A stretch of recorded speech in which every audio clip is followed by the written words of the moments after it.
There is not a single unequivocal statement in the complete Bible where Jesus Christ, peace be upon him, says, I am God, or where he says, worship me. In fact, if you read the Bible, it is mentioned in the Gospel of John, chapter number 14, verse number 28, he said, my Father is greater than I. Gospel of John, chapter number 10, verse number 29, my Father is greater than all. Whatever you ask in my name, this I will do. Notice what the Lord did not say. He didn't say here, if you ask in my name, the Father will do it. No, I will do it myself. I will personally do the things you ask. Let's continue reading the rest of the passage. That the Father may be glorified in the Son. If you ask me anything in my name, I will do it. You see what Jesus said here? If you ask me, in other words, pray to me directly, I will do it personally. Now here Christ is not only making himself an object of prayer, which would be blasphemy if he was a creature. After all, the Bible and the Quran agree that all petitions, all invocations must be directed to God alone, because God alone can answer all prayers, du'as, invocations, etc. But Christ says, you can pray directly to me and I will do it. In saying that he is able to hear all prayers directed to him, and in answering those prayers, Jesus is presupposing the omni-attributes of God. What do I mean by that? In order for Christ to know who's praying to him, where they're praying to him, when they're praying to him, and what they're praying for, he must be omniscient. He must know who's praying, when, where, and what. And it doesn't matter how many are praying to him. Christ is saying, if all of you ask me, I'll answer all of you. So then in what sense is the Father greater than the Son? Well, you don't need to guess. Christ gives us an idea in John 17, verse 5. Let's turn to John 17, 5 and see what Jesus has to say there. Now, Father, glorify me in your presence with the glory that I had, notice, used to have, with you before the world existed. Here Christ claims that he shared the very divine glory that the Father has, and he shared this with the Father even before the world began. And yet, while on earth, he had set aside this glory. Now this passage helps us to better understand what Jesus meant in John 14:28, that the Father is greater than I.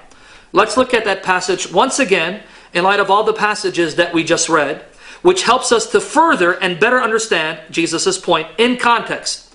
Here goes John 14:28 one more time. You heard me say to you, I am going away and will come to you. If you love me, now notice this, if you love me, you would have rejoiced, because I'm going to the Father, for the Father, is greater than I. Now notice what Jesus is telling disciples. You shouldn't be sad at the fact that I'm leaving you.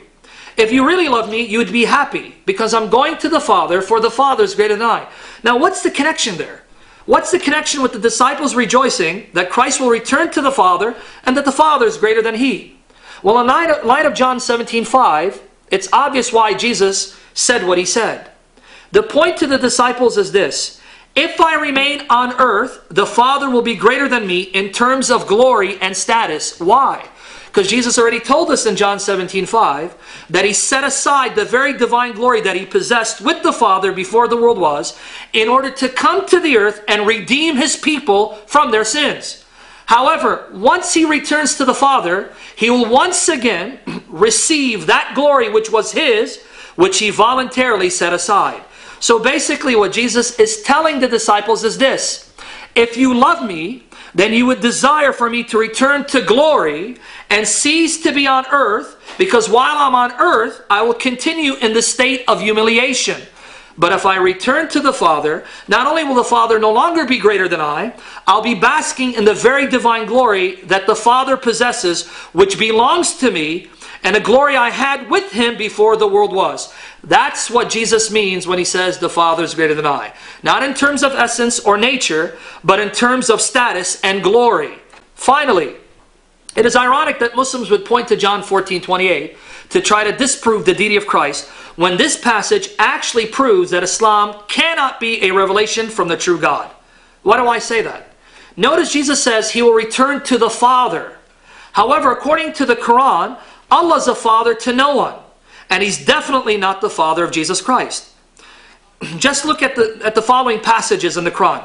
Chapter 5 verse 18 of the Quran, chapter 9, verse 30 of the Quran, chapter 6, verse 101, and chapter 19, verses 88 to 93, all of which say Jews and Christians are not the sons of God, that Jesus is not the Son of God, and that God has no sons, and that the highest relationship a person can have with Allah, the God of Muhammad, is a slave to master relationship.